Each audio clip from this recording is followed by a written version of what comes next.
We have one other bill on our agenda.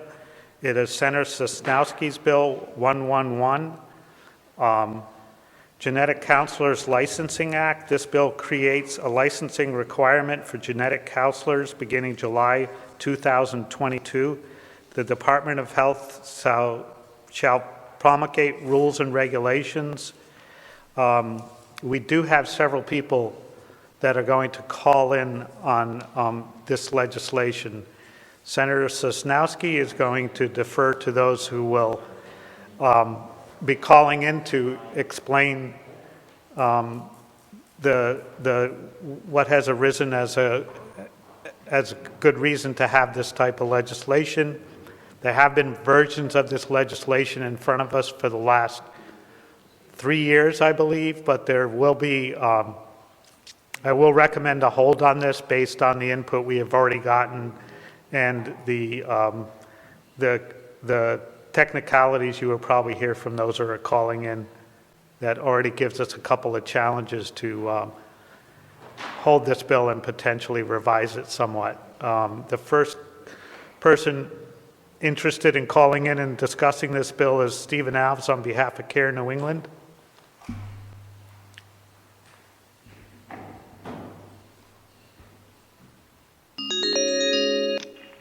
Mr. Alves? Mr. Alves? Chairman, how are you? Good. Go right ahead. Okay. Thank you, Mr. Chairman, members of the committee. Senator Sosnowski couldn't make it tonight, and so we put this bill in on behalf of a constituent of Senator Sosnowski and Representative McEntee. This has been her passion over the last 3 years, and we will have, after my testimony, if you'll indulge us and let her speak and why and where we came to this place. First of all, I'd like to say this bill is simply, and I know a lot of things are going around, it's simply about licensure for genetic counselors. Currently, because we don't have a licensure statute in place, many of the health insurance plans will not cover genetic counselors for patients that need them. Now, you and I, or that have good health insurance or have the ability to pay, are able to utilize a genetic counselor. I mean, we're one of only 3 states who don't have a licensure statute in place. So we're hoping. I mean, we've worked on this bill for the 3rd year now. Last year we had some good momentum, but then the pandemic hit, and that's why we're here today.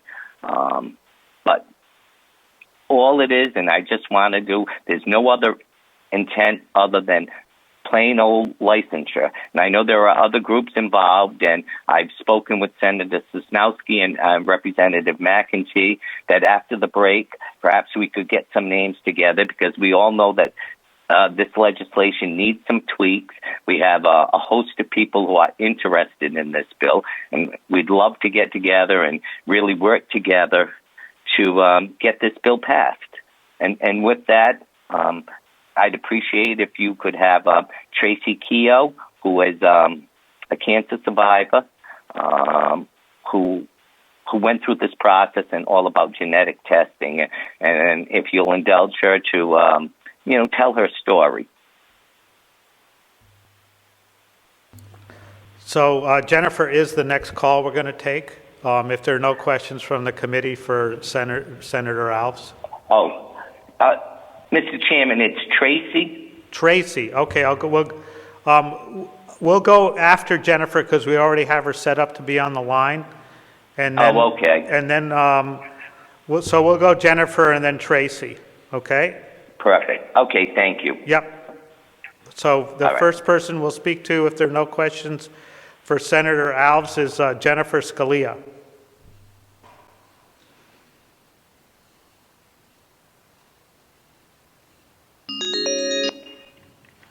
Jennifer? So we'll go Jennifer and then Tracy, okay? Perfect. Okay, thanks.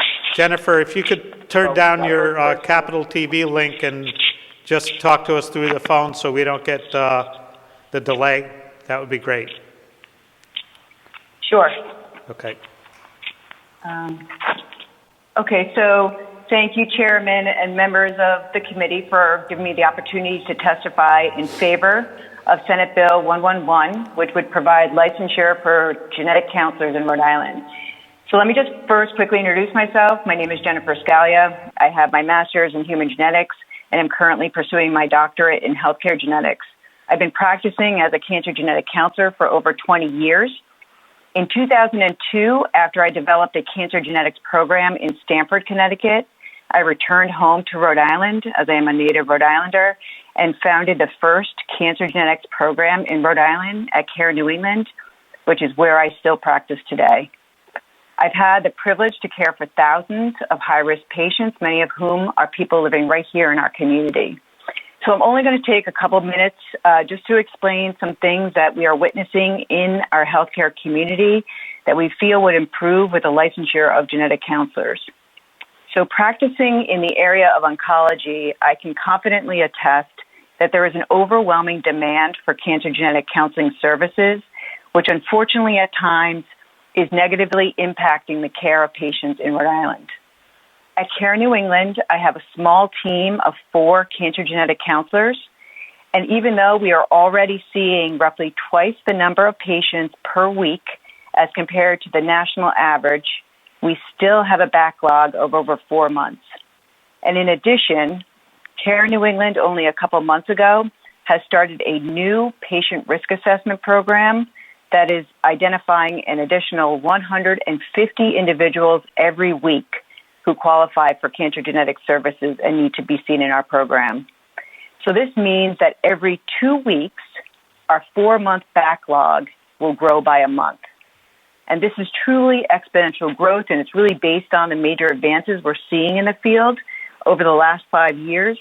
However, this delay in patient care not only can result in identifying cancers at later stages, increase patient anxiety and stress, but it's also forcing well-intended physicians and healthcare practitioners in our community to order cancer genetic tests that they do not fully understand, and even more concerning, interpret these results, which often are unfortunately being interpreted incorrectly.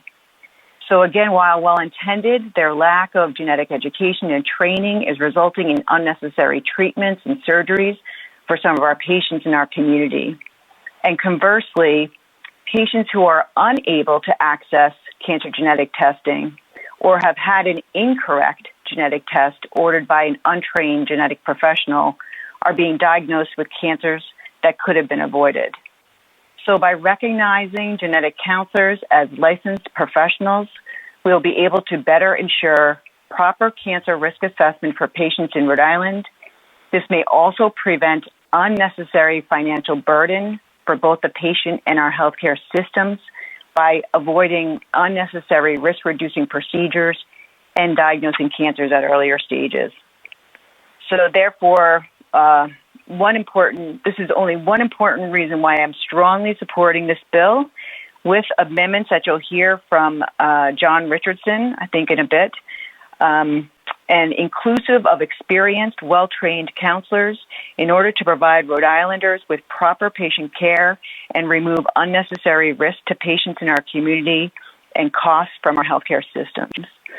So I thank you very much for your time. And I thank all of those who have supported and advocated for this bill, especially Tracy Keough, who brought this bill to the House. And I hope that I have been able to convey to you some important reasons why you should strongly consider enacting this legislation. Any questions for Jennifer? If not, thank you very much for calling in. We'll move to the next person, which would be Tracy, who has been mentioned a couple of times. Tracy Keough, we're going to connect you right now.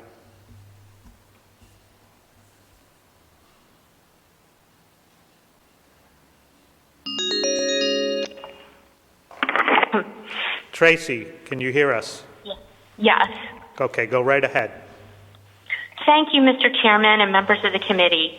My name is Tracy Keough, and thank you for allowing me to testify here tonight on a topic which I know is the utmost concern to everyone in this room, the health care of the citizens of Rhode Islanders. Rhode Island has one of the highest cancer rates in the country, and one of the most effective weapons against cancer is early detection, diagnosis, and treatment. Among one of the most important tools for early diagnosis or prevention is genetic counseling to assess a patient's and a family's risk.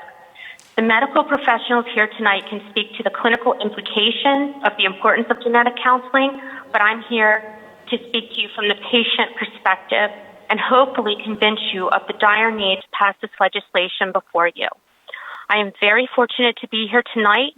I'm an ovarian cancer survivor. As you may know, ovarian cancer is known as the silent killer because it's very difficult to diagnose and detect early. 90% of women recur within 5 years, and it's the deadliest of all gynecological cancers. So in 2013, I was healthy and active. I had a very busy life. I had all the symptoms, but it took a year to get diagnosed.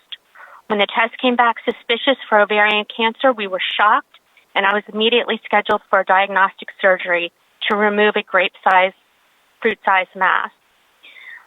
And the tumor was malignant. I had to undergo 5 months of chemo and had life-threatening side effects. I'm sure that everyone on this committee has been touched by a close family member or friend who has had cancer and has had to undergo chemotherapy.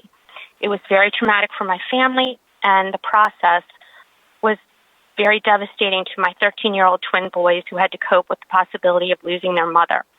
But thanks to the outstanding surgeon and medical oncologist in Rhode Island, 7 years later, I'm cancer-free. I was told by my doctor that having ovarian cancer put me at risk for other cancers. So it made me ask the question, could my cancer be caused by a genetic mutation? Were others in my family at risk? Were my twin boys at risk? When I was first diagnosed, I was made aware that cancer could be linked to a mutation in one of my genes. 7 years ago, there were only 4 mutations being tested, and today there are approximately 50. The other element that has changed since my diagnosis is not only the information learned by genetic testing helpful to understand a family's risk for other types of cancer, but this information is now an important part of choosing the right therapy for a patient's cancer treatment. And this could be for your family. When I discussed genetic testing with my oncologist, she reinforced the value and the importance of seeing a genetic counselor and provided a referral. I never imagined that it would take close to almost 6 months, almost a half a year to secure an appointment. The wait time was a period of uncertainty and worry for my husband, my family, and me. When I inquired about the extended wait time, I was told that managed care companies such as Blue Cross and United Health will only reimburse for licensed healthcare providers and that a bill would need to be passed to give the genetic counselors licensure. A cancer patient having to wait 6 months to get an appointment with a genetic counselor, in my opinion, is a real barrier to getting the best oncology care in Rhode Island. I try to view every day as a gift and help cancer patients whenever I can. And that is why I contacted my House Representative, Carol McEntee, and let her know that there is a huge problem in our state for cancer patients, and she agreed to champion this bill last year. I would also like to share that my husband's uncles all had stage 4 prostate cancer, and my husband was diagnosed with the same. He is seeking genetic counseling. I called Yale and Dana-Farber, and both of the out-of-state institutions said that patients seeking genetic counseling can be seen within 2 days to 2 weeks of getting the referral confirming the cancer diagnosis. Again, the wait time I experienced in Rhode Island was almost half a year. In Massachusetts and Connecticut, genetic counselors are licensed, and their legislatures passed the bill to make sure their citizens' health care is a priority. As I stated earlier, Rhode Island has one of the highest cancer rates in the country. We are one of only 3 states in the country that does not license our genetic counselors. The fact that Rhode Island does not license our genetic counselors begs 2 questions in my mind. Could the fact we have a shortage of licensed genetic counselors contribute to the high cancer rate? And are my patients migrating to our neighborhood states of Connecticut and Massachusetts for genetic counseling services and ultimately their cancer care? I think the answer to these questions is yes. and I'm offering my testimony in hope that the General Assembly will take legislative action and require the Health Department to establish licensures for the genetic counselors. I am so grateful to the support and encouragement offered by Representative Carol McEntee, who sponsored this bill last year in the House and again this year. My sincerest gratitude to Senator Sosnowski and all the senators who are supporting this bill. I also want to thank Dr. DiSilvestro, Dr. Mega, and all the genetic counselors for testifying tonight on this bill, as well as Joe Diesbeck and Kathy Drake for giving their patient perspectives.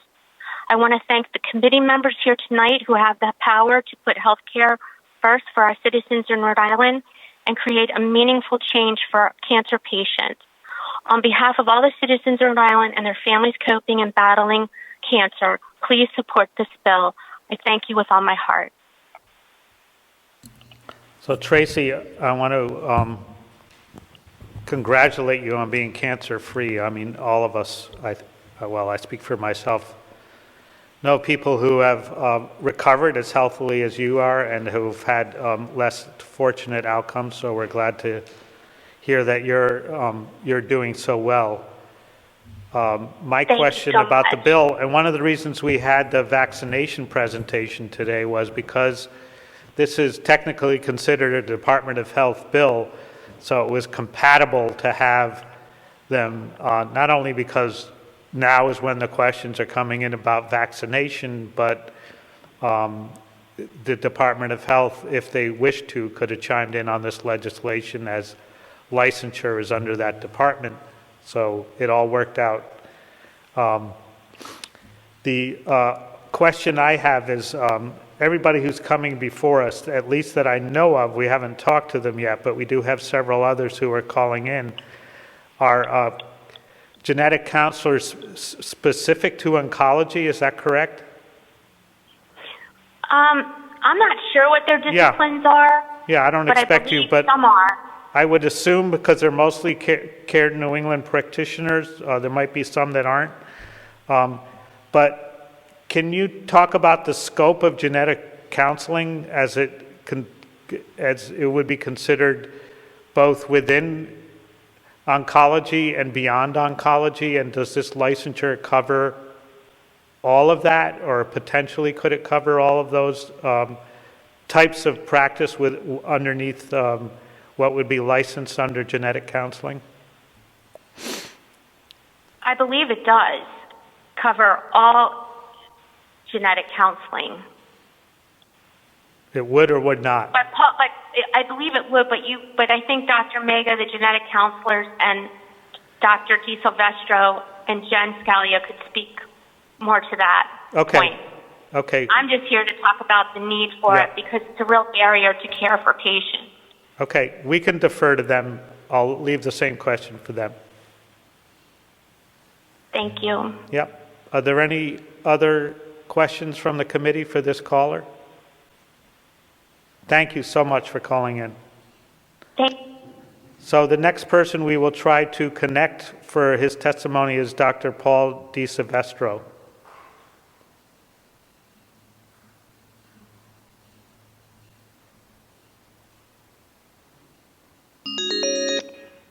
Dr. DiSilvestro? Doctor?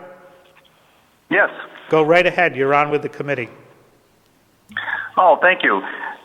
Thank you, everybody, for giving us the opportunity to speak in support of the genetic counseling licensure bill. My name is Paul DiSilvestro. I'm a gynecologic oncologist and the director of the program in women's oncology at Women Infants Hospital.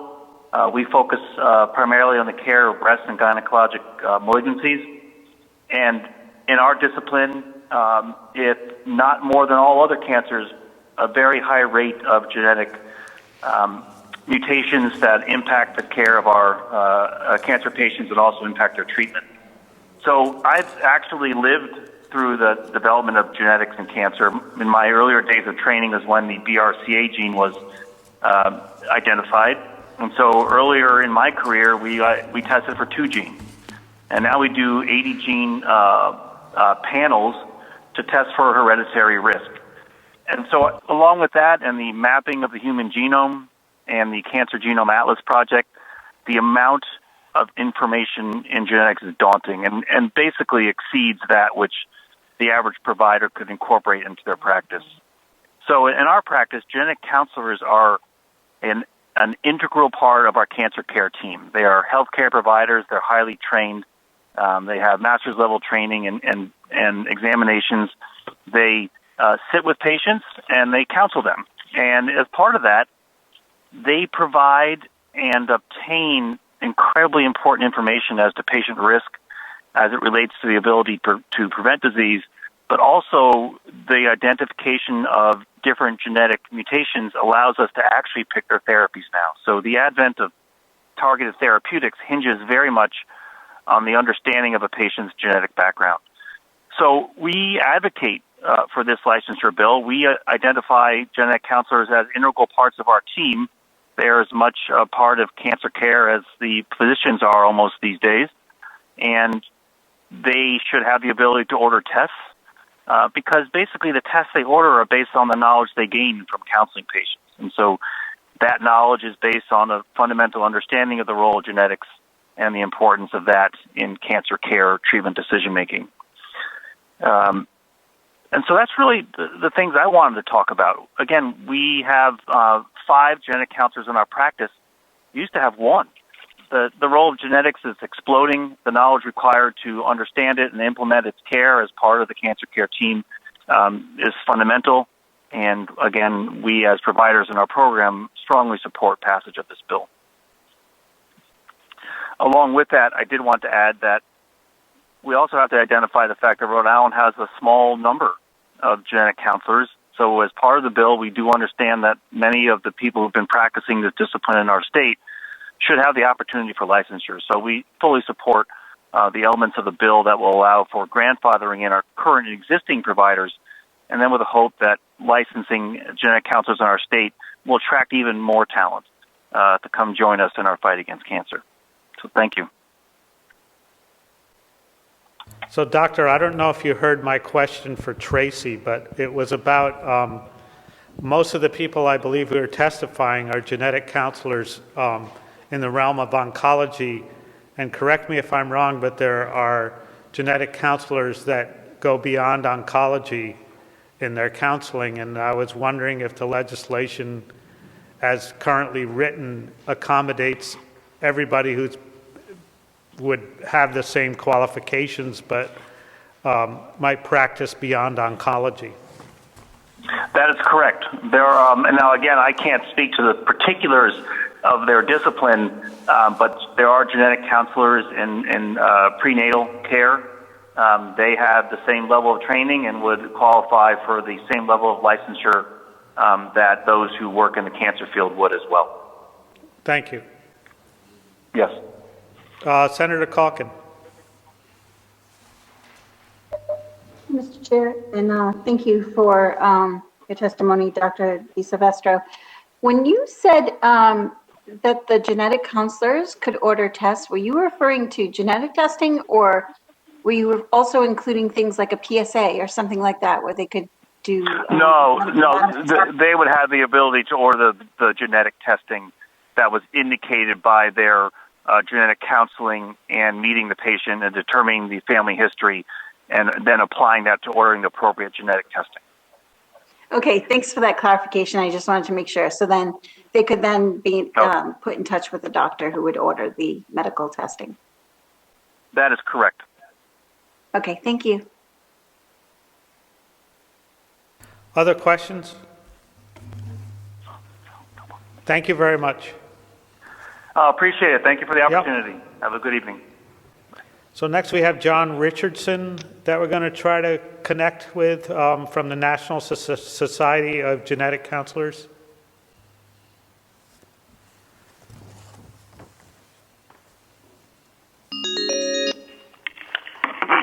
John, if you can hear us, you're on with the committee. Go right ahead. Thank you very much, Mr. Chairman. I just want to thank you all for your hard work on this bill. I'm just trying to get my testimony. Sorry, I'm not able to mute my computer. Okay, there we go. Thank you. I'm John Richardson. I represent the National Society of Genetic Counselors. I'm also a graduate of Roger Williams University, so it's great to be speaking with you all. I want to thank the sponsors for introducing S-111 and also Tracy Keough for all of her hard efforts on this important legislation. NSGC supports this bill with amendments, and I've submitted written testimony, and the amendments are contained in that testimony, and I won't go over them in detail, but we believe this bill will help protect the public from unqualified individuals and improve access to high-quality genetic services in Rhode Island. As you've heard, workforce generally does grow after states enact licensure. This bill, as Dr. DeSilvestro just said, will affect all genetic counselors, and so 10, 15 years ago, genetic counselors often were generalists. Today, they're mostly all specialists, and so you'll find them in oncology, peds, neurology, cardiology, most any major medical specialty. You'll find genetic counselors also specializing.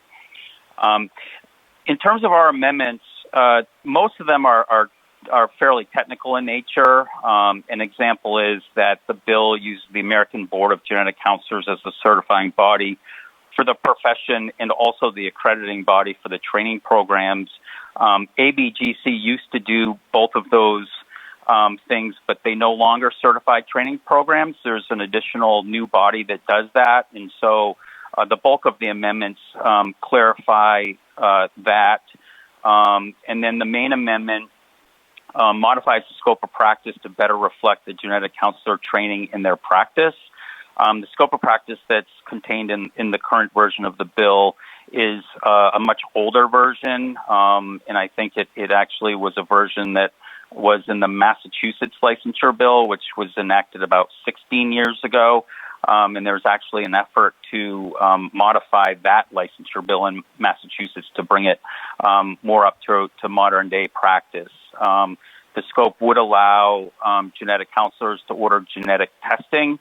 The senator just asked a great question about that. Generally speaking, the scope of practice also will require a genetic counselor to refer to a physician for diagnosis and treatment. And so that's outside the scope of the genetic counselors. They're really there to do the genetic counseling, take in the family history, and then make sure the correct test is ordered, and also ensure that the physicians that they're working with understand exactly what that test result means, because generally speaking, they're not black and white results. They're very complex. And so in conclusion, I think that, we can get together with the bill sponsors, put together some of these amendments very quickly. I don't think it will be very difficult to do that and to come to consensus, and so that hopefully you all will be able to enact this bill, which will help increase the high quality genetic counseling services in the state. So just want to thank you, Mr. Chairman, and the committee and the bill sponsors, and I offer myself as a resource as you move forward. Any questions for Mr. Richardson? Thank you very much. So the next person we tried to get a hold of is Abigail Pentanud. No answer currently. We'll try her again later, so we'll move on to Anthony Mega.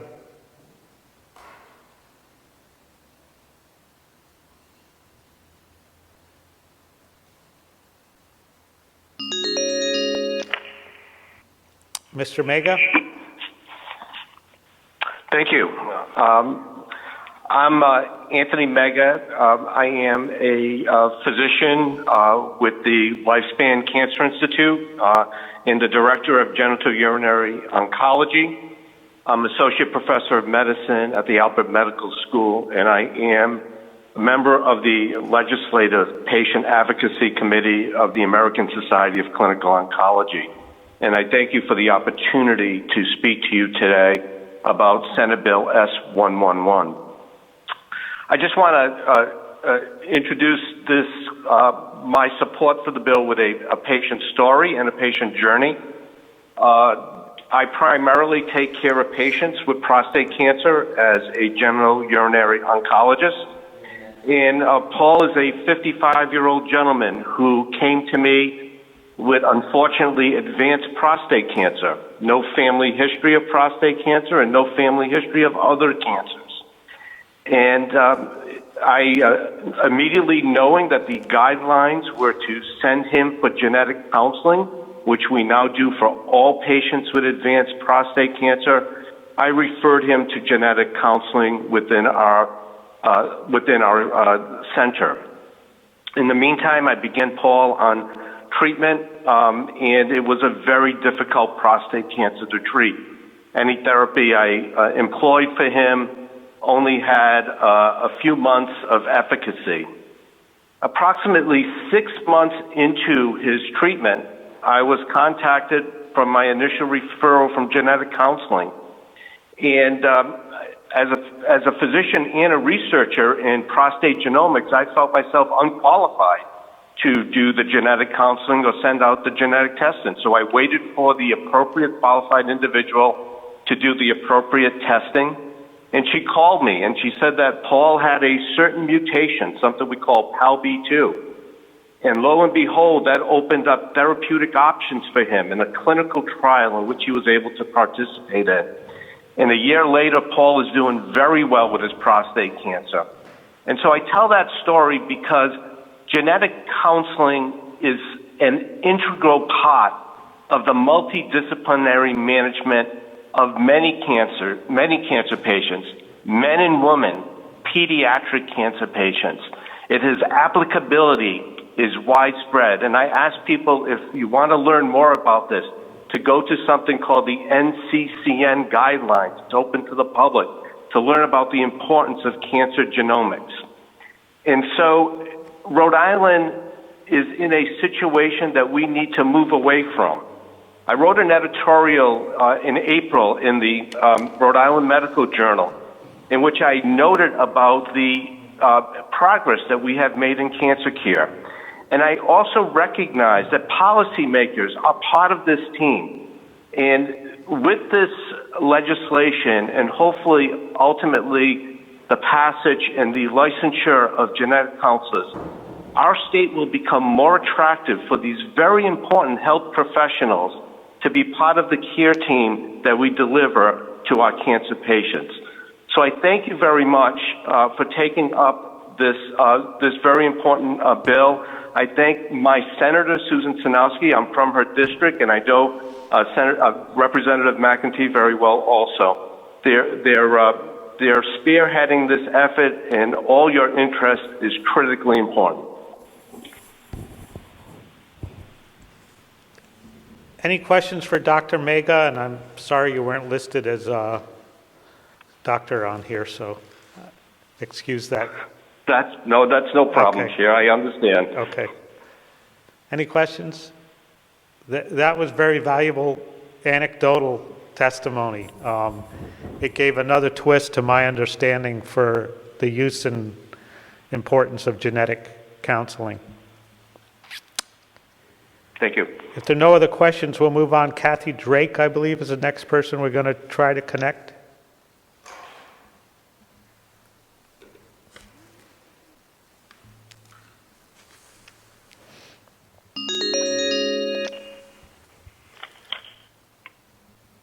Kathy? Ms. Drake? Yes? Go right ahead. You're on with the committee. Okay, great. Good evening, everyone, and thank you for allowing me the time to share my story. Tracy Keough asked me to testify today because my family and I are recipients of genetic testing and counseling. We were tested for the BRCA genetic mutation. 4 of my immediate family members, including myself, tested positive for this deadly mutation. My extended family was impacted as well. While genetic testing and counseling saved my life and the life of my nephew, who was diagnosed with early stage pancreatic cancer when he was only 12 years old, Sadly, however, my mother and sister were not as fortunate and lost their battles with breast and ovarian cancer at ages 65 and age 49. My sister was a mother to 2 young children, and losing her at such a young age was devastating. Although the testing came too late for my mother and sister, I am beyond happy to share that my nephew's Whipple surgery was successful, and he is now a 12-year pancreatic cancer survivor serving in the United States Marine Corps. As for me, I was able to have preventative surgeries and largely mitigate my risk for developing these deadly cancers. The cost of these preventative surgeries was far less expensive than the radical surgeries and extremely expensive trial drugs and chemotherapy protocols my mother and sister received. Please remember, genetic testing and counseling saves lives and dollars. Thank you for your time, and I hope you will support this bill.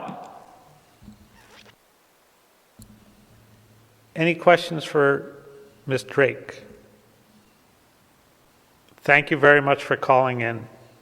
Thank you. Yep. And next we'll Bye-bye. try to connect with Jennifer Schwab.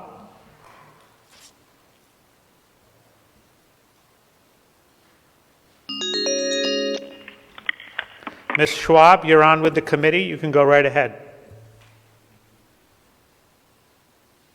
Ms. Schwab?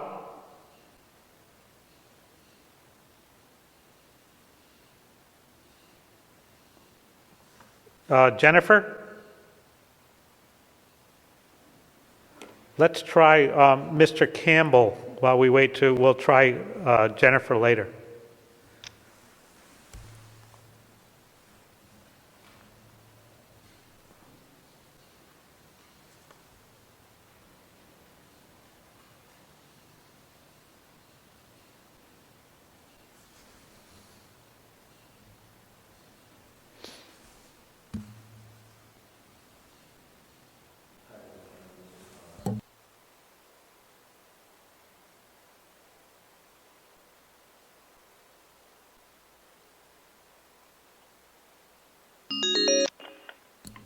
Mr. Campbell? Mr. Campbell? Yes. Go right ahead. You're on with the Health and Human Services Committee. Okay. Good evening, Senators. Thank you for the opportunity to testify tonight. My name's William Campbell. I'm a resident of Westerly, Rhode Island. And I would like to vote my support for Senate Bill 111 with amendments as already outlined by John Richardson. I'm a genetic counselor, and I've been practicing for more than 8 years, 3 in Rhode Island. I do work in multiple areas of genetics, so with regards to the previous questions, I'm going to talk about some areas of genetics that have not been listed, including, so I work with a particular emphasis in cardiovascular genetics and pediatric genetics. So I'm going to talk a little bit about cardiovascular genetics tonight. But really what I want to do is briefly describe to all of you what a genetic counselor does in their job, which is listed in the legislation as the practice of genetic counseling or the scope.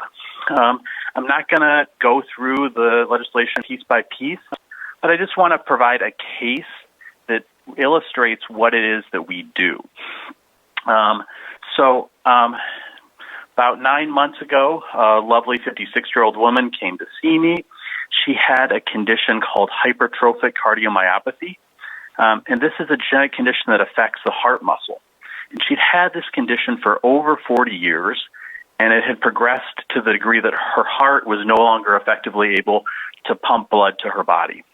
And she is on the heart transplant list, and her brother has had a heart transplant because he has the same condition. She requested to see a genetic counselor because although her cardiologist has done an excellent job of caring for her heart, they had not addressed one of her central questions, which was the health of her family. So I met with this patient. I learned her medical history and the medical history of her family. And she actually, I understand what some of the previous testimony said about physicians ordering inappropriate testing, but actually in this case, her cardiologist had ordered appropriate testing and had discovered the underlying cause of her heart condition. But her cardiologist did not have the time or, perhaps the training to really explain the result to her and to help to coordinate care for the rest of her family. So he just basically given her this result and let her to try to understand it on her own. So she came to the appointment with me uncertain what to do or expect for her family. So over the course of working with this patient, I explained the result, the risk to her quite large Portuguese family, and then in collaboration with a medical geneticist, I coordinated testing for her 2 sons, 6 siblings, and when appropriate, testing for her nieces and nephews, and even great nieces and nephews. So with genetic testing, we're able to determine which of her family members were at risk for this heart condition. Along the way, I explained how this heart condition would affect people in the family, and talked about the appropriate surveillance and care for people to help prevent the worst aspects of this condition. And I then referred at-risk family members to appropriate cardiologists to manage their care, and connected family members with HCMA, which is a national support organization for people with this condition, hypertrophic cardiomyopathy. So over the course of working with this family, we arranged genetic testing for 15 individuals, determined who was at risk, and provided appropriate medical referrals and psychological support. Family members traveled from Boston and New York for this appointment, and now virtually every member of this large Rhode Island family knows whether they are at risk for hypertrophic cardiomyopathy, and those at risk are being appropriately cared for. I don't provide this case example because I think it's extraordinary. I actually provide it because it's typical, and it describes the work that we do as genetic counselors on a daily basis, and I hope that it provides some insight to the senators about what it is that genetic counselors do. And I want to thank everyone for considering this legislation, which with amendments will support the work of myself and of my colleagues, and it will also support the families that we work with. Are there any questions? If not, I want to thank you for calling in, and thank you for your patience as we have 3 or 4 more calls, and you waded through all that, plus our other legislation. You're very welcome. I'm very happy to provide information to the Senate. Yep. We're going to try Jennifer Schwab again.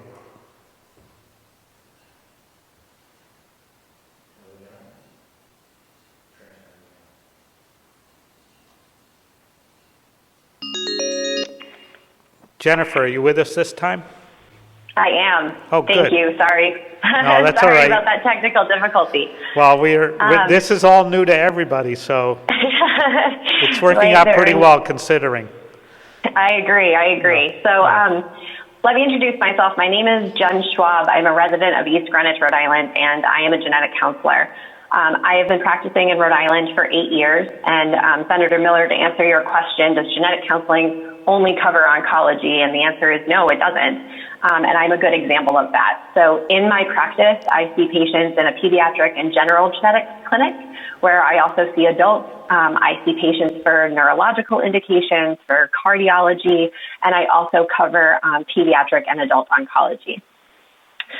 So first, I would like to thank Senator Sosnowski and the co-sponsors, as well as Tracy, for the efforts to bring Genetic Counseling Licensing Act to the table, and for Senator Miller and the committee for hearing our testimonies today.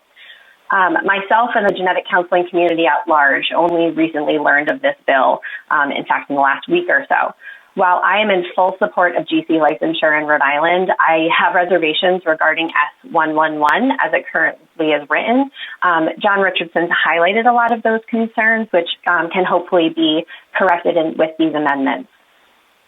Hearing all of the testimony today, I realize that we are talking a lot about genetic counseling, and many people present in this room or in this space may not be familiar with who genetic counselors are, or the kind of care we provide, or how we study to become the profession we are. So genetic counselors are healthcare providers who earn a graduate degree specifically in genetic counseling, from one of 50 accredited master degree programs in the country.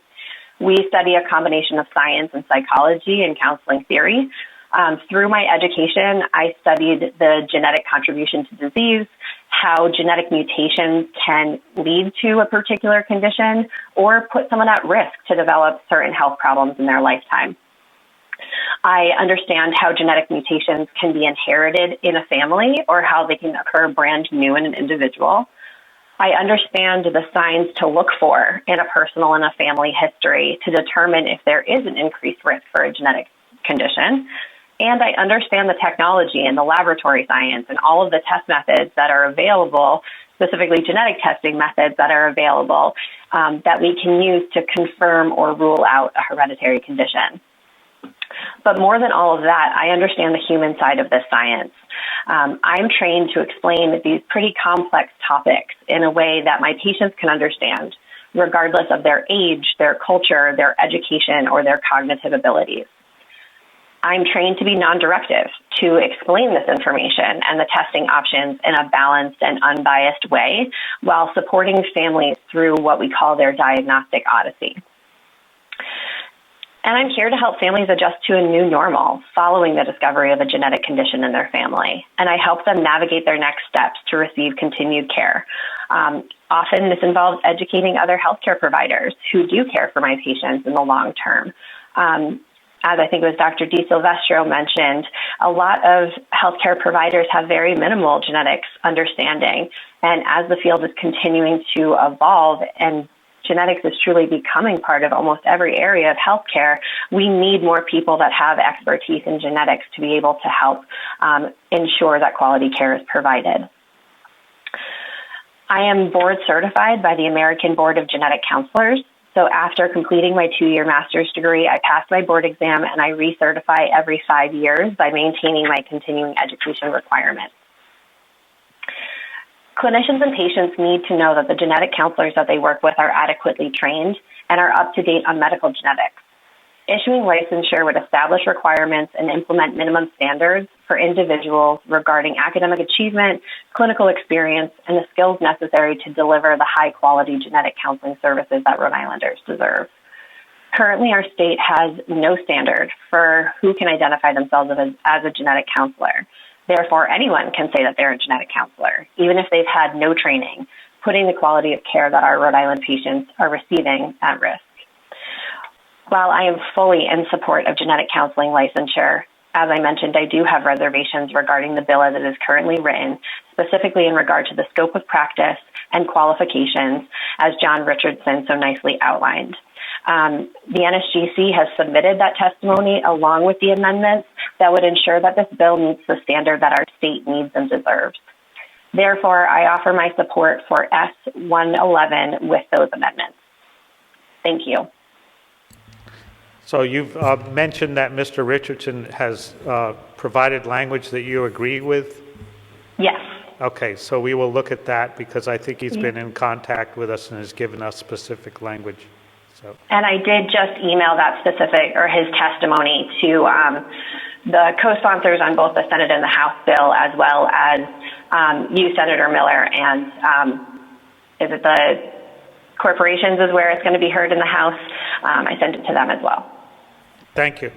Any other questions for Jennifer? Thank you.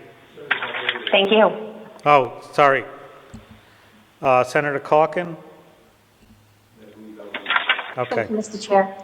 Thank you for your testimony. And I think you really highlighted the fact that, you know, without this licensure, anybody can do this. And I wanted to mention an experience that someone very close to me had, where they had a mother who had breast cancer a couple of times, took the genetic testing and was found to have the BRCA gene. And this person ended up having a double mastectomy because of it.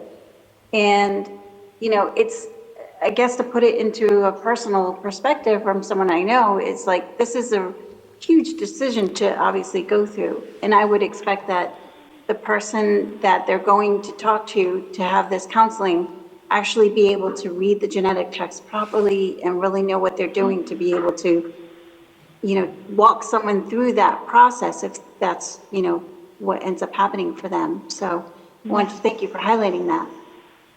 Thank you. And, that's the kind of service that we're hoping to provide is help guide these patients through these really difficult and emotional testing options and results.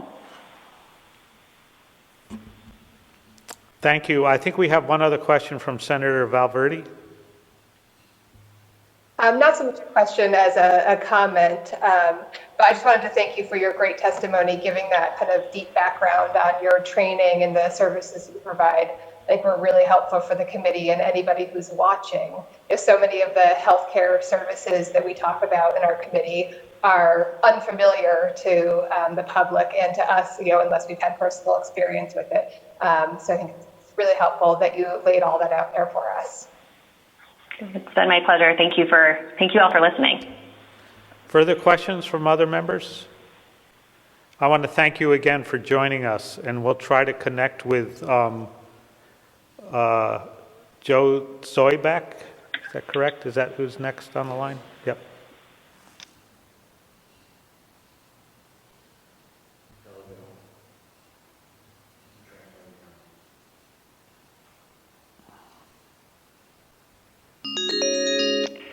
Joseph, you're on with the committee if you're ready to go forward with your testimony. Hello? Joseph, you're on with the committee if you're ready to go forward with your testimony. Yes, thank you. Thank you, Mr. Chairman. My name is Joseph Joback, and I'm here to testify in support of Senate Bill 111, Genetic Counselors Licensing Act.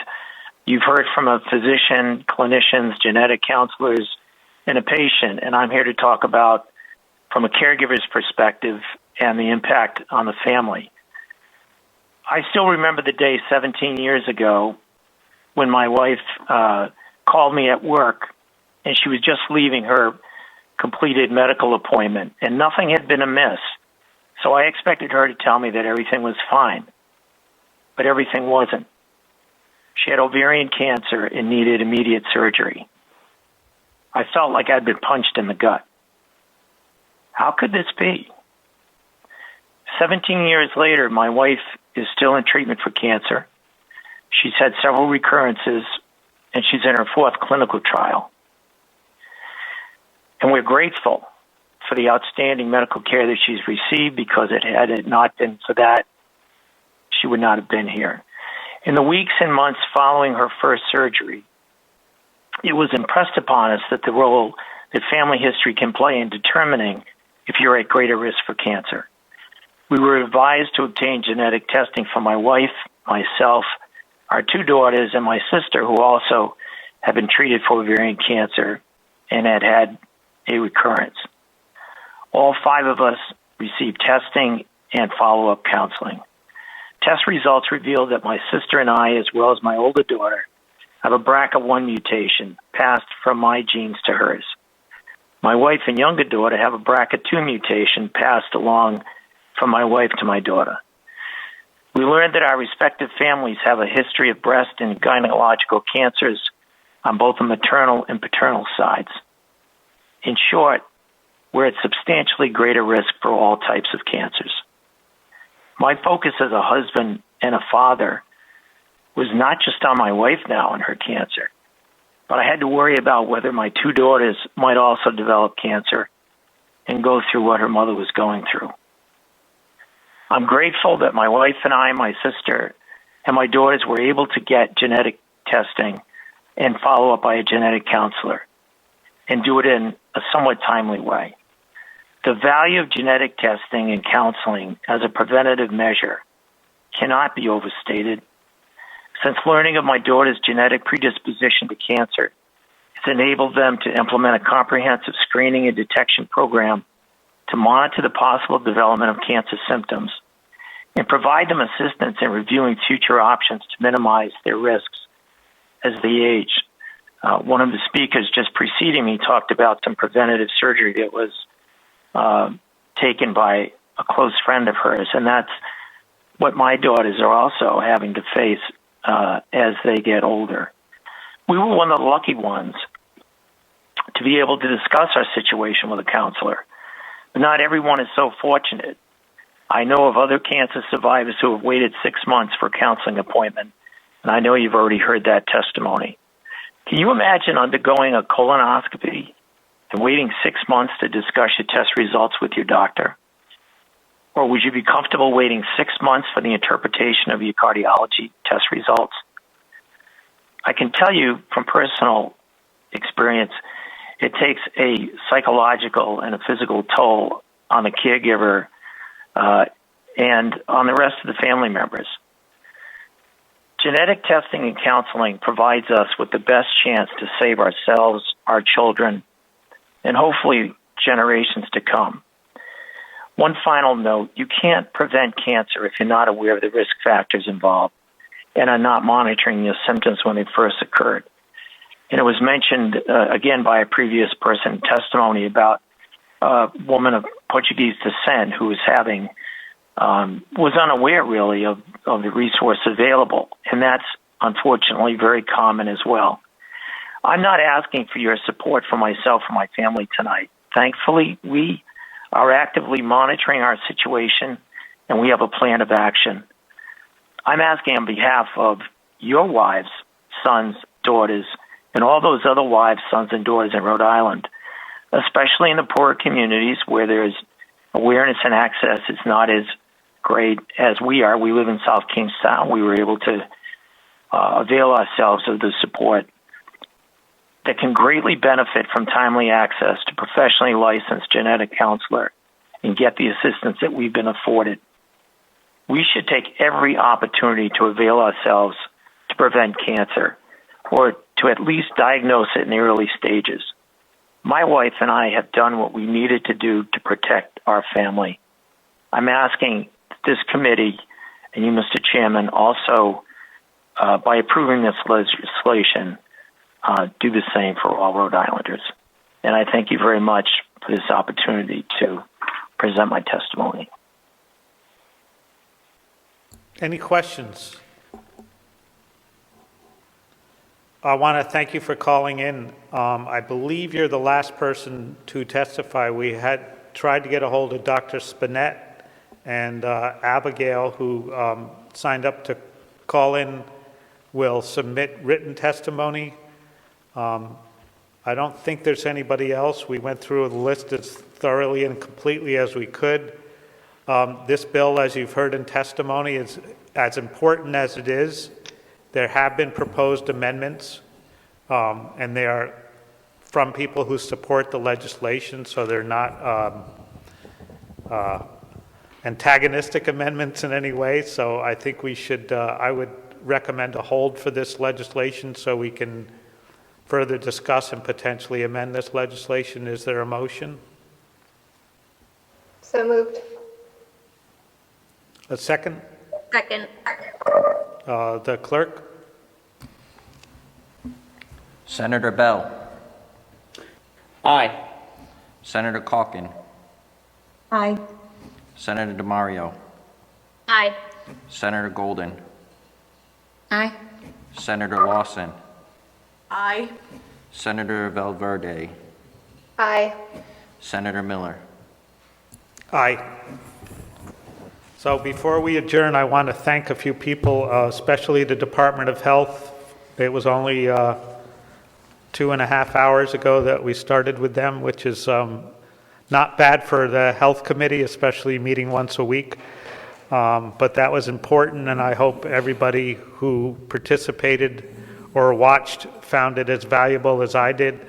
I want to thank the attorneys who navigated this hearing today, which was important for both of the participating attorneys, and the clerks. This is not easy. I'm going through this list because it's still a challenge to do this under these conditions. And Capital TV crew, this, I think they've gotten through most of the challenges. It's now technically seem to be going very smoothly, and especially the committee who seems willing and interested still to go forward with the type of legislation and how challenging it is in this committee under the current conditions that we are locally and globally in. So with that, a motion to adjourn.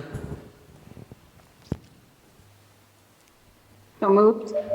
All those in favor can say aye. I don't think we need to go through the roll on this one. Aye. Aye. Thank you very much. We're adjourned. Thank you. Aye.